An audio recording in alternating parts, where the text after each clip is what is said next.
राधे राधे दोस्तों। आज मैं आपके लिए लेकर आई हूँ विश्राम जी की कहानी मारवाड़ी में। तो चलिए शुरू करते हैं विश्राम जी की कहानी। एक राजो हो एक प्रधान हो, वो दोनों जना सासरा चाल्या। रस्ताમાં વિશ્રામ દેવતા મંદિર લાગ્યો। જરા પ્રધાન બોલ્યો, રાજા આપા આટે વિશ્રામ લેવા પછી જાવા। જરા રાજો બોલ્યો, મને દેર હુઓ, સુસરો મારો રસ્તો દેખતો હોશીલા।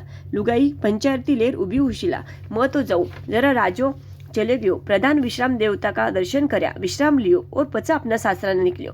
राजू अपना सासरा न गयो तो बीका ससुरा का मोहन लाय लागी, कोई पूछो नहीं। प्रधान बीका सासरा न गयो तो बीकी लुगाई पंचायती लेर उभी ही, सगळा जना आदर आतिथ्य करो। राजो प्रधान कना आयो और बोल्यो, मैं सासरा गयो तो मोहन लाय लागी, कोई पूछो नहीं मन।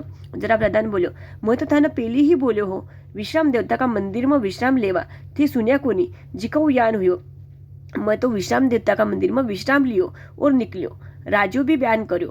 फिर राजू अपना सासरा न गयो। देख तो लुगाई पंचायती लेर उभी ही, सगळा जना रस्ता देख थाट बाट हो गया।